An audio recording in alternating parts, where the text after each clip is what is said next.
encore de retour. Alors aujourd'hui on va vous faire un petit épisode, un petit récap sur les boas du Mexique. Alors on s'excuse d'avance, on ne pourra pas vous présenter de Tarahumara, en tout cas pas à l'heure où on fait cet épisode-ci, parce qu'on n'en a pas sous les mains, donc je vais encore essayer de gratter un peu pour voir si je trouve quelqu'un qui serait susceptible de nous en montrer.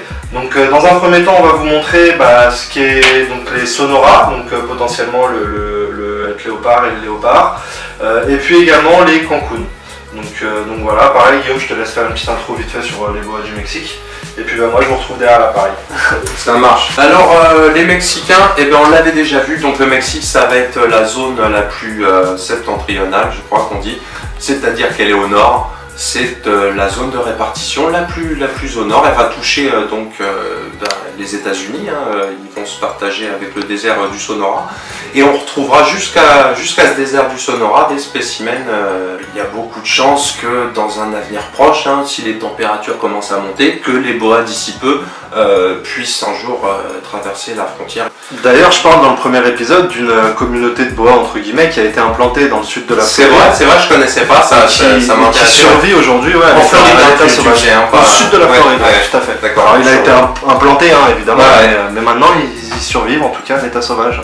Ouais. Eh bien, je crois qu'en parlant des boas du Mexique, dans son bouquin, Vincent Russo parle éventuellement effectivement d'une petite lignée qui aurait pu vivre, mais qui est maintenant disparue, qui aurait pu vivre de l'autre côté. Au sud des États-Unis. Voilà, dans le Sonora, mais tu vois, côté américain. Ouais. Qu'est-ce que ça va nous apporter? Ça va nous apporter, encore une fois, je l'ai déjà dit, des boas très noirs. Si on regarde les boas du Mexique dans leur ensemble, ils vont présenter un phénotype assez marqué et commun à tous les États du sud et du centre. C'est des boas qui vont être assez petits, assez courts, qui dépasseront rarement les 2 mètres, quoique j'ai vu quelques bons bétails retrouvés sur des chantiers, notamment quand les gens creusent. C'est un pays qui commence à être fortement urbanisé, et le boa y est très adaptable. On le retrouve souvent en milieu urbain, c'est souvent là-bas qu'on le trouve. En général, des boas plutôt noirs, très très noirs d'ailleurs, noir et blanc.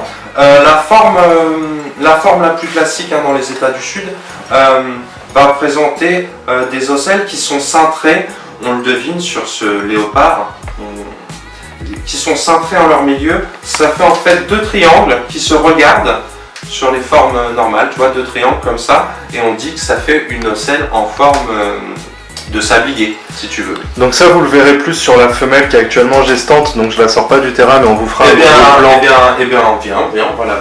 C'est vraiment, elle a effectivement ce pattern de sablier, donc ça c'est commun à tous les boas du Mexique qui se ressemblent sur beaucoup de régions, qui présentent une seule et même forme, sur beaucoup de régions centre et sud. Alors, attends, donc des boas qui présentent une particularité d'être très costauds. Ceux du centre et du sud, ça ne fait que 2 mètres, 2 mètres 10, 2 mètres 20, mais c'est très très épais. Donc là par contre, on n'a pas ces spécimens du sud et du centre à vous montrer, mais le spécimen nordique du Sonora de base ressemble assez congénère. Il va être plus petit par contre que les Mexicains du centre et du sud. Il va commencer à se nanifier, mais on va voir effectivement que les ocelles se rejoignent en leur centre et forment un espèce de sablier. Là, les sabliers sont très rapprochés, un peu différents de la forme classique, mais ça, c'est dû au fait qu'elle soit het léopard, qui lui change un petit peu le pattern. Mais on est assez proche d'un Sonora classique, il n'y a vraiment pas... Ça donne une bonne idée de ce que sont les boas du Mexique. Donc on voit le côté très mélanique du boa, pour faciliter encore une fois sa thermorégulation. On voit quelque chose de très très marqué sur les boas du Mexique et les Sonora, qui est l'épée formée, la croix d'impérator qu'il y a sur sa tête, qui forme une grosse épaisseur et qui dessine des ronds dedans. Ce marquage se retrouvera sur la seule souche vraiment naine du Mexique, le Tarahumara. On verra que la garde est encore plus marquée. Il a vraiment une croix d'impérator très très spécifique. On peut reconnaître le boa rien qu'à ça sur un Tarahumara. Le Tarahumara, donc un boa mexicain qui présentera la particularité d'être probablement la souche la plus naine qui existe chez le boa impérator. Un Tarahumara, c'est vraiment petit. Il faut comprendre que le Tarahumara, de nouveau, est un plateau. Et comme tout plateau, eh bien, forcément, ça induit des écarts de température nuit-jour et des difficultés de thermorégulation à un endroit plus frais, tout simplement. Donc le Tarahumara, on vous en mettra en photo, c'est vraiment, lui, le boa qui est connu pour être le plus petit. Il n'est pas très... il ressemble un peu... il est très cylindrique de corps, le Tarahumara. Il n'est pas très typé arboricole, étonnamment, pour des spécimens qui tournent autour du mètre 10, du mètre 20, je crois. C'est vraiment excessivement petit. C'est un petit tout-terrain, quoi, on va dire. Ça sera vraiment la forme la plus spécifique au Mexique, le Tarahumara. Il est vraiment très différent donc, du reste de ses congénères et de la forme plus classique qu'on vous a montré avec le Sonora. Au Sonora, on va avoir découvert pas mal de mutations génétiques. On aura notamment des Sonora hippo, la mutation hypomélénique. Donc les Sonora classiques, on l'a vu, c'est très noir, très foncé. L'équivalent hypomélanique sera dans les teintes très claires, très orange, très joli. Là, on a une deuxième mutation qui est apparue chez ces boas et qui est le léopard. Alors, pour les petits pointilleux, petite info, ce spécimen-ci particulièrement, c'est pour ça qu'il a un pattern aussi un petit peu déstructuré, ce n'est pas un pur Sonora, puisqu'il est issu de parents qui sont des supernovas. Donc pour ceux qui connaissent un petit peu, il y a donc de l'intergrade à l'intérieur, c'est aussi ce qui explique qu'il est un petit peu plus, je dirais, de couleur de rouge, rouille un petit peu sur le dos que... Il y a un orange certain. Voilà. Après, la mutation léopard apporte aussi son changement de couleur. Tout à fait. Mais les deux joues là en l'occurrence, voilà, potentiellement les deux joues. Mais ça reste un simple léopard. Ce n'est pas un supernova en aucune façon. On voit effectivement beaucoup d'orangé sur la ventrale, sur le côté caché sous la mélanine. Effectivement, moi je ne suis pas un pro du léopard du tout. En fait, moi personnellement, je ne m'y intéresse pas. Donc, ce que j'ai pu noter, je ne sais pas, j'arriverai pas à dire si la couleur. Ce qui est sûr, c'est que j'ai vu par exemple des hippoléopards. Ouais, c'est encore autre chose. On voit que la couleur ne dépend pas que de l'hippo. Sur le léopard. On sent que le léopard joue son rôle et puis il ne le joue pas sur tous les individus. Le léopard a des traits les plus complexes, je trouve, génétiquement parlant. Déjà, c'est la seule mutation pour laquelle on a pu voir cette description de 3 formes différentes. Cette mutation, elle a donc été découverte par Hans Wiener chez des spécimens Sonora qu'il possédait, qu'il a reproduit. Et c'est donc une des rares mutations apparues en captivité, parce que la plupart des temps, on le trouve, ce sont les fermes d'élevage qui les produisent, vu qu'ils embrassent plein, puisque une mutation c'est rare, il faut en voir plein, on n'en voit pas tous les jours des mutations, c'est pas tous les jours qu'il y a une mutation qui apparaît. Donc là c'est une des rares qui est apparue en captivité. Donc chez Hans Wiener, il décrit 3 phénotypes différents pour la forme homozygote, donc porteur de 2 allèles léopard, la super forme, si on préfère, si on veut. La forme homozygote, c'est le terme le plus correct. Donc le Star and Stripe, les étoiles et les traits, quoi. Et d'autres formes. Ça, c'est une des formes typiques que l'on retrouve couramment sur les léopards, à savoir, ça te crée des réticules en son centre, quoi. Normalement, on l'a vu sur un Sonora classique, dont s'il est issu principalement, il devrait quand même démontrer ce phénotype. On devrait donc avoir un triangle qui en regarde un autre, ça devrait être un petit peu un petit sablier. Ouais. Et en fait, là, on voit qu'on est en train d'avoir juste un rond au milieu, quoi. Il y aura des patterns de léopard beaucoup plus cryptiques, beaucoup plus fouillis. Le mieux c'est de montrer une photo, parce que c'est indescriptible. Voilà, c'est un autre type de léopard possible. Donc une mutation du Sonora. Il y a cette mutation hippo aussi. la forme classique de Sonora, très très noire et blanche. Par rapport à la mutation Hippo Sonora qu'on ne peut pas là vous présenter, et qui présente là aussi une forme super hippo assez évidente. Hein, peu de gens remettent en cause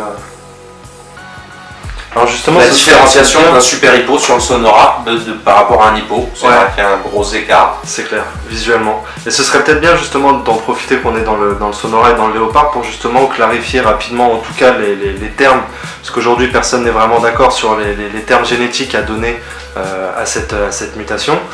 Aujourd'hui, t'entends encore que c'est du récessif, t'entends que potentiellement c'est du codominant. Elle a été décrite t'entends un peu comme tout et récessive. n'importe quoi. À l'origine, l'éleveur l'a décrite comme récessive. Il y a de plus en plus de doutes. Après, j'ai envie de dire, peu importe qui a raison. Elle peut être décrite comme récessive. Comme moi, je pense personnellement que c'est de la dominance incomplète. Mais Et alors justement, voilà, c'est là peu où je importe. voulais En t'emmener. fait, il n'y a pas beaucoup de gens s'échauffent sur ce débat et tout. Il n'y a vraiment pas de camp parce qu'au final, qu'est-ce qu'on s'en fout, que ça soit de la dominance incomplète ou que ça soit récessif. Non, c'est juste Les gens sont à peu près d'accord, oui, tu vois. mais les gens sont à peu près d'accord sur une chose, c'est que sous forme hétérozygote et sous forme homozygote, on n'a pas la même chose. Qu'est-ce que ça veut dire?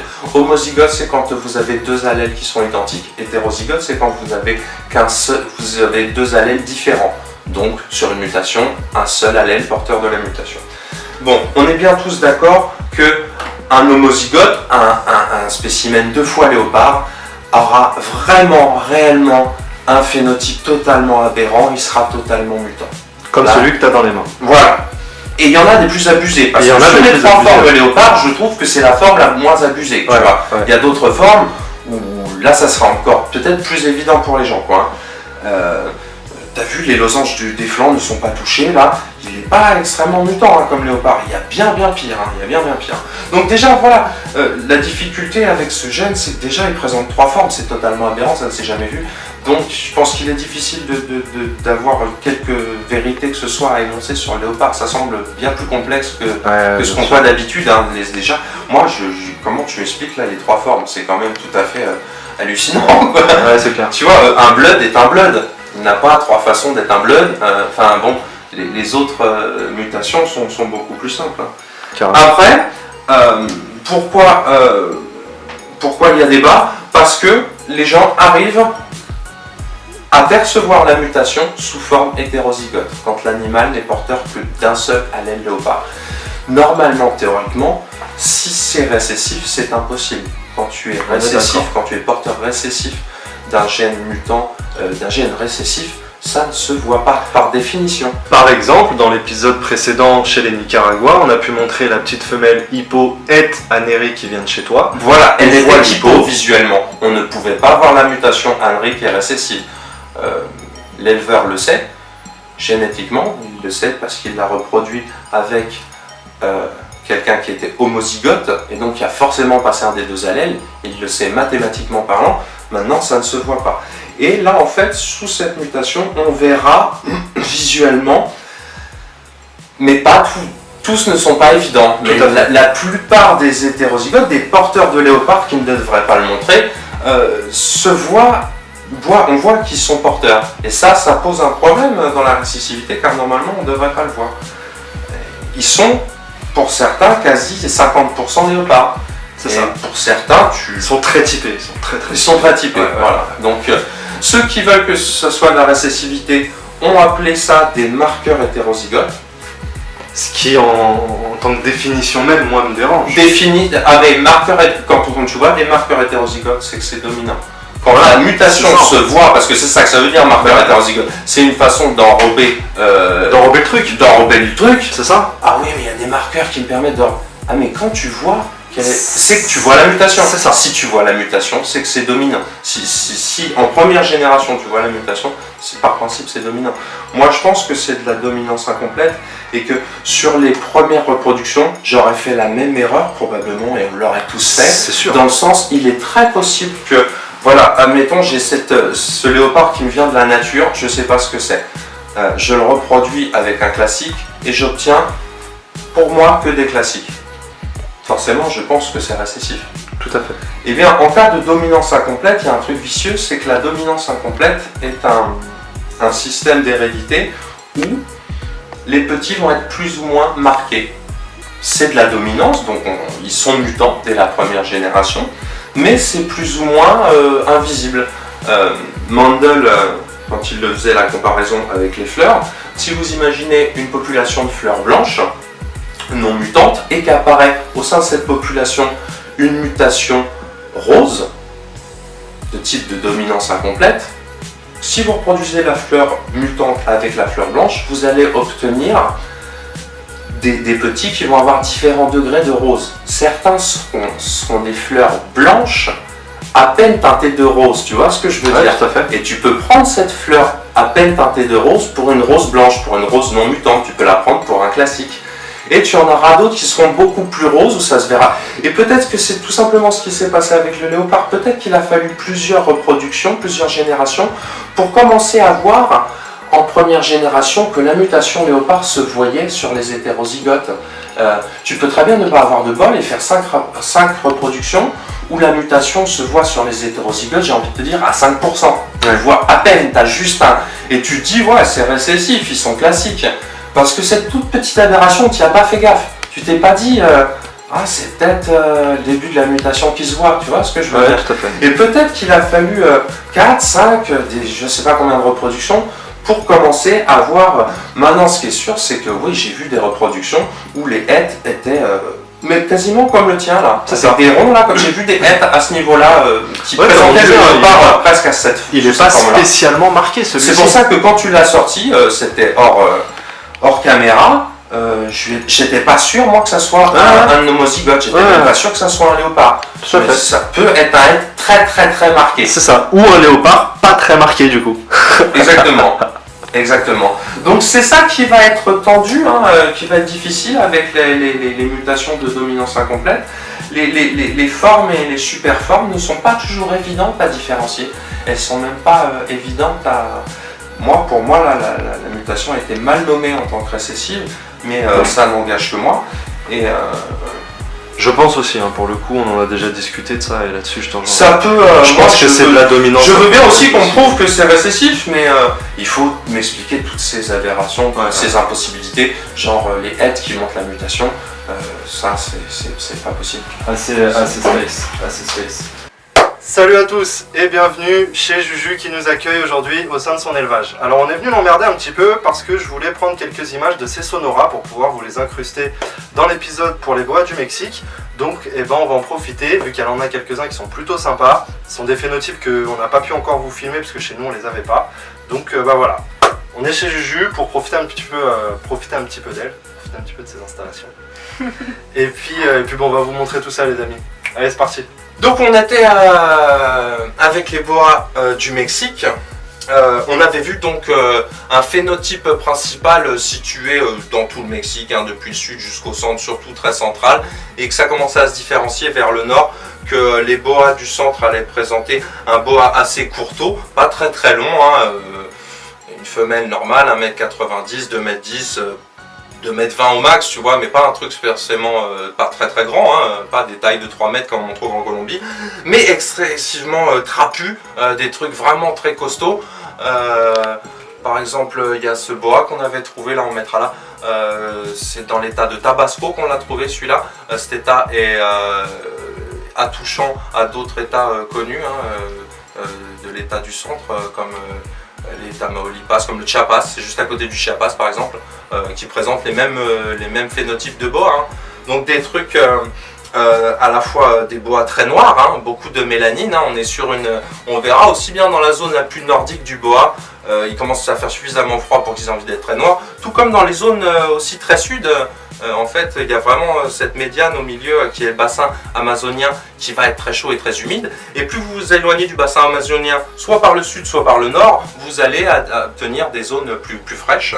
Là, on revient donc sur la micro-localité du Mexique qui va être déjà plus naine donc, que les boas du Mexique qu'on a présenté avant, qui étaient quand même robustes. Par contre, un phénotype très noir, viens voir Mike, forcément là. Le premier truc qu'on remarque, c'est un phénotype vraiment excessivement noir. Donc ça, Julie, c'est un spécimen Sonora. C'est du Sonora hétérozygote léopard. Oui. C'est un mâle qui est né chez Nicolas Hussard. D'accord. Et donc issu d'une femelle léopard et d'un mâle léopard. D'accord. En même temps, on reconnaît très bien le côté Sonora. Et en même temps, il est déjà un petit peu touché.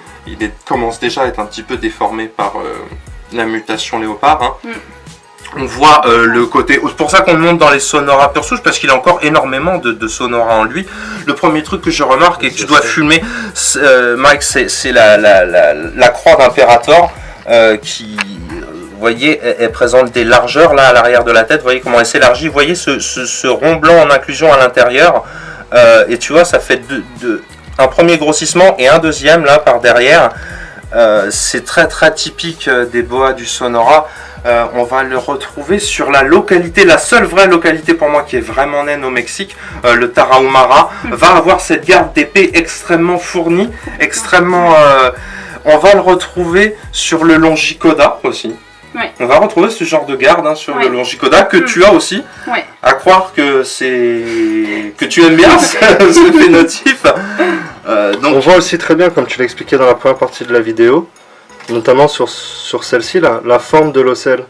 Ah oui, comme je disais, les boas du Sonora, mais en même temps, elle est vraiment déformée par le Hétléo, c'est-à-dire que, comment t'expliquer, en double sablier. Tu vois, si c'était un Sonora vraiment qui n'était pas hétérozygote à la mutation léopard, c'est vraiment en double sablier, c'est-à-dire que les deux ocelles sont vraiment des triangles, tu vois, droits. Ah oui, là, tu vois que c'est déjà déformé. Et là, oui, en fait... Mais tu reconnais ce trait, c'est ça que Oui, mais c'est vraiment deux sabliers qui se regardent. La seule chose que va changer le léopard, c'est qu'au niveau de la jonction, tu vois, normalement ça devrait être très rectiligne, être un vrai triangle, et là le léopard arrondit un petit peu et déforme, arrondit et crée plusieurs. Regarde, tu vois là comment il y a des trucs de partout là.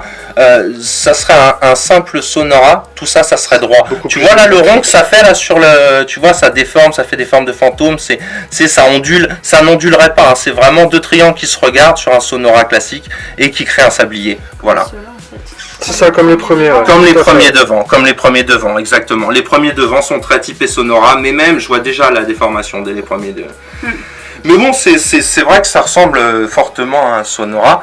Donc on voit une bête très mélanique, très foncée, très mélanique, mais encore très contrastée. On voit qu'il y a des zones blanches, notamment le marquage. Ça permet qu'il ne soit pas tout noir. Vous voyez ce trait blanc là, justement, des ocelles. Ça crée beaucoup de blanc. Qui contraste avec le noir pour bien dessiner, pour bien marquer le dessin. Donc un phénotype très plaisant, hein, un bois très joli quand même. Il y a des souches d'Amérique centrale qui sont juste hyper mélaniques, toutes noires, où on voit plus rien en fait, hein, où tout le bois est noir. On voit aussi, tu as vu les petits points que je te disais en inclusion chez les niques qui se font des petits points ou des petits ovales, tu vois, qui s'allongent. Là, tu as vu, c'est des petits triangles blancs, là. Après, ça va être plus en ovale, là. Voilà. Tout ça crée un marquage. On voit que le fond est assez clair. Regarde, là, le beige est assez clair entre deux ocelles. Là, si tu regardes le flanc, tu vois des écailles roses. Il y a du rosé, il y a de la couleur hein, dans ce boa quand même. Hein. Il y a quand même énormément de couleurs en sous-couche. On va essayer de le... On voit que même dans la garde de l'épée, il a un petit peu d'orange. Mais ça, c'est peut-être... Pour moi, c'est peut-être la mutation léopard. Hein. C'est vrai que la mutation léopard crée beaucoup d'orange hein, aussi. Hein. Donc là, vraiment, un Sonora presque typique. Un spécimen costaud. Hein. Il est comme je vous dis, moi, sur cette largeur de boa, vous voyez la différence d'un Mexique avec un Nicaragua ? Peut-être que ça paraît pas évident aux gens, mais moi, pour avoir cette largeur de Nicaragua, il me faut une femelle qui approche les 2 mètres. Et là, on est sur un truc qui fait quoi? Qui fait 1m20, 25 et il a déjà la largeur d'une femelle de 2 mètres chez moi. Donc, vous voyez, comme je vous le disais, les bois du Mexique, c'est du costaud. C'est quand on dit... c'est pas galbé pareil. J'entends beaucoup de gens qui me disent que c'est du nain. Pour moi, quelle que soit la taille... ça peut pas être du nain à un certain niveau de corpulence. De corpulence, tu vois. Peut-être t'as des nains gros. Hein. Oui, je vois ce que tu veux dire. Des Lannister. Des Tyrion, quoi. Je vois. Extrêmement de couleurs sur le côté, comme je disais, hein, effectivement, hein, de fait. Regarde, c'est très plaisant sur le début du cou, là. Regarde les roses qui développent. Ça serait bien voilà, que je te donne un petit angle avec la lumière naturelle. Yes. Ouais, une bête costaud, hein, super courte, mais balèze. Hein. Regarde-moi la largeur du truc. Des targets, des flancs assez spéciaux. Je ne sais pas si c'est lié à la mutation ou pas. T'as vu, ça fait plus trop des losanges, c'est assez arrondi. Ça, c'est le léopard, ça. C'est assez déformé. Ça, c'est le travail du léopard. Je pense que c'est déjà le léopard. Là, la coloration de queue est assez typique, Sonora. Là, hein. On voit cette espèce de bordeaux lit de vin hein, qui se cache sous la mélanine, hein, qui va être de plus en plus caché avec l'âge. Hein. Mais ce petit bordeaux... De nouveau, tu as vu là deux ronds qui se regardent. On voit aussi le travail du Sonora là, qui commence, du léopard. Hein. Ça c'est assez typique que les léopards fassent ça. Hein.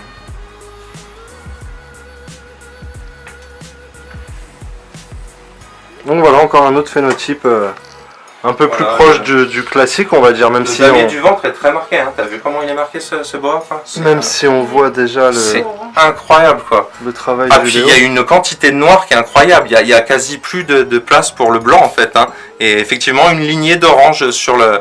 Pareil, est-ce typique des Sonora ou est-ce déjà aussi hein, le travail du léopard qui est aussi une mutation de couleur. Hein. Ça, je ne connais pas assez la localité pour en décider.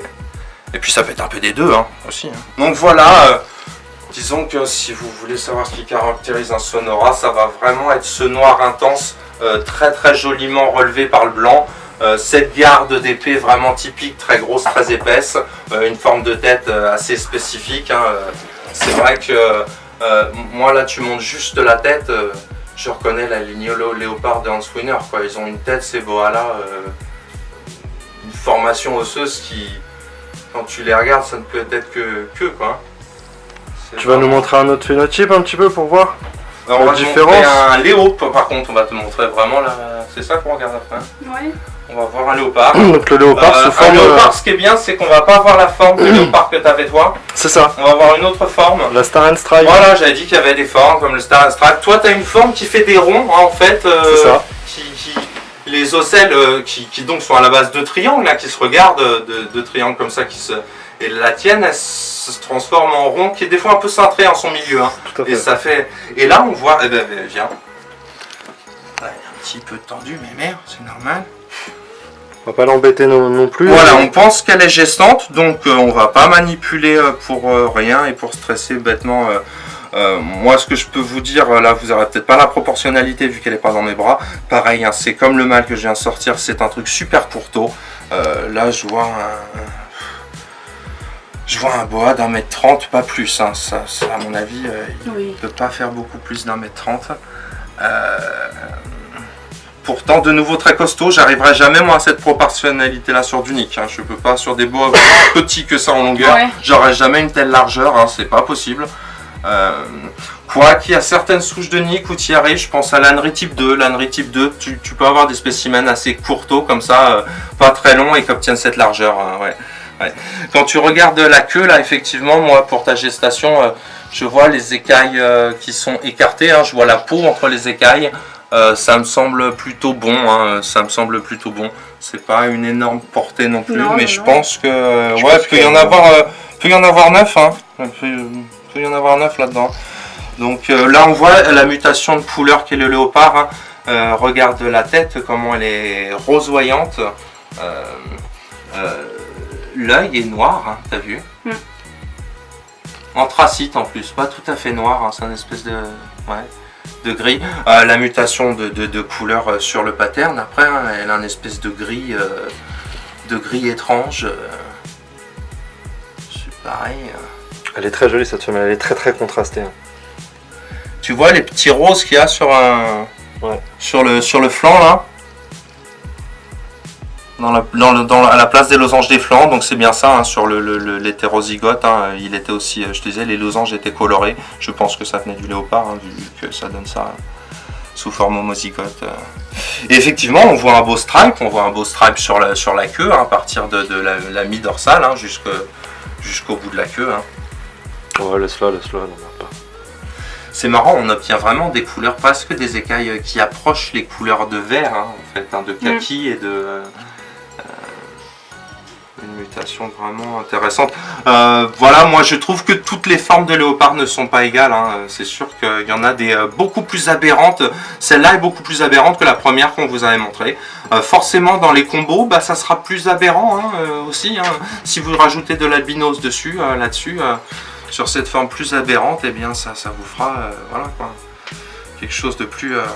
des très jolies petites bêtes. Vraiment petites, hein, vraiment petites en longueur. Mais assez trapu. Trapu. J'aime bien. Eh ben, c'est un vrai nain, quoi. C'est le nain de la Moria, quoi. C'est un nain, quoi. Je fais du Curtus, donc tu vois. Ouais. Ça va bien, moi, ces trucs-là. Moi, c'est sympa. C'est sympa. Moi, j'aime bien ce qui est lancé arboricole. C'est cool pour le plaisir. On a peut-être un autre petit phénotype juste à filmer. Vous voyez le stress, comment vous voyez comme un boa stress tout de suite. Regardez la partie où il va me mordre la main. Regarde la partie là, la filme là, regarde le cœur là, tu vois là comment ça s'essouffle là, comment ça bat là. Souvent les gens parlent de stress tout le temps à mauvais escient. Oui mais si tu le touches, son python va stresser. Oui mais nanana, ça va stresser. Ça... les gars, si on vit on stresse hein. Mais voyez là, quand ça bat comme ça la chamade, là ok, là votre boa il est stressé. Mais c'est pas qu'il est stressé, il a peur, il a vraiment peur. Et il exprime sa peur, son corps même exprime sa peur. Vous dites bien que c'est pas censé être haletant comme ça en respiration normale. Hein. Donc là ça s'explique assez facilement, vous voyez qu'il on vient d'ouvrir le rack, il n'y voit que dalle, on vient de tirer un tiroir. Donc pour lui c'est un peu comme s'il y avait eu un tremblement de terre. Hein. Imagine que le sol il se met à bouger. Bouge autour de toi quoi. Donc vous voyez ça là quand vous voyez quelque chose qui fait comme ça, oui là c'est quelque chose qui a peur. Hein. Là on voit bien le liquide exuvial dans le... Et en mu, j'ai envie de dire, sur ce boa, on voit que c'est une mutation qui peut aussi être travaillée pour obtenir des boas tout noirs. Hein. On a mis du temps à le comprendre, mais maintenant on travaille cette mutation avec du motelet par exemple, pour atteindre des boas complètement noirs, pour atteindre l'équivalent de ce qu'on faisait avant en super motelet, mais qui s'est révélé pas être viable et qui s'est révélé être une erreur génétique en fait. Hein. On voit vraiment sur ce spécimen, alors c'est exagéré parce qu'il est en mu, mais on comprend que certains phénotypes spécifiques puissent être choisis pour faire des boas tout noirs, comme je dis, on parlait du blackberry là, c'est-à-dire du motelet léopard. Oui, forcément, hein, si vous rajoutez là du motelet. Après, je parlais des problématiques qu'on avait rencontrées avec le super motelet. D'après les nouvelles du front, ça pose aussi des problèmes. Hein. Après, je crois qu'ils n'ont pas tous la forme non plus. Hein, tout ce qui est Blackberry, il ne faut pas croire qu'on a trouvé la solution comme ça aussi facilement. Hein. C'est à croire que le fait de produire un boa tout noir, à un moment, pose problème. J'ai pas eu d'écho sur le Blackberry. Écoute, tu peux le voir de toi-même quand tu verras, tu peux le googler facilement. Si tu tombes sur des portées et que tu as l'œil et que tu as bien étudié le problème sur le super motelet, tu regarderas de toi-même, tu vois les Blackberry à la naissance ou d'autres, hein, tu sais, il y a plusieurs façons de faire des pseudo Blackberry, mais dans ce genre-là, tu vois des difficultés de coups déjà dès la naissance, tu as l'impression, tu revois un petit peu la même chose. Tu sens qu'ils sont faibles du coup, tu sens que la tête est démarquée d'une manière qui n'est pas tout à fait normale. Tu dis putain ça va aller dans le même tas de pu quoi. T'as l'impression que ça va faire le... On verra. Hein. On verra. Hein. Nous on l'a en projet de toute façon Blackberry, enfin moi je l'ai en projet donc je serai fixé assez rapidement selon l'état des petits. Hein. Tu le verras aussi. On verra et moi je crois que tu peux faire un travail, il y a plusieurs choses qui se passent en génétique, c'est compliqué. Il y a aussi moyen peut-être de tomber sur une souche plus ou moins viable. Voilà, plus ou moins viable qu'une autre, ou qui présente des spécimens qui le sont et d'autres qui ne le sont pas, ou tu peux potentiellement éradiquer le problème et le séparer, ou pas, si c'est lié, si c'est vraiment lié au gène de la mutation, tu l'as dans l'os quoi. Hein. Peut-être que c'est séparable, peut-être ça ne l'est pas. Enfin, ça a l'air d'être compliqué quand même de faire un boa noir. noir de noir. C'est pas si facilement Non, ça. non, Ça et s'est c'est fait avec marrant, ça a l'air l'Onyx de aussi. poser problème quoi. Voilà. L'Onyx aussi, ils ont eu des Ouais. problèmes Ouais. avec le cou. Ouais. petit. Oui, tu vois, c'est dingue quoi. Il y a vraiment une malédiction sur C'est vrai. Ils veulent pas. le Black Boa. Ils veulent pas. Genre, vous a donné le snow. Voilà. Donc voilà les petits amis, c'était pour vous montrer 2-3 petits phénotypes de Sonora supplémentaires, comme d'hab, en espérant que la visite vous ait plu. Merci Juju de nous avoir accueillis. Bah, je vous en prie. Et puis on vous dit à la prochaine. Allez, ciao. Salut. Et puis du coup maintenant, tant qu'on est dans le Mexique, on va passer sur les Cancun. Ouais. Je pense que ça va vous faire un peu kiffer ça aussi. Ouais, moi ça va me faire kiffer. C'est bien. Un beau couple de Cancun. Et puis voilà, on va vous montrer ça tout de suite, comme ça vous aurez aussi un petit aperçu de ce qu'on peut trouver au Mexique. Allez, c'est parti pour les Cancun. Donc voilà, un petit mâle Cancun, donc pareil pour le coup c'est le même import que les Corn Island qu'on vous a présenté précédemment. Donc ça arrive de chez Vin Rousseau et c'est arrivé donc j'ai dit en 2011 il me semble, de mémoire si je dis pas de bêtises. Donc là vous avez le mâle, celui que je trouve moi pour ma part le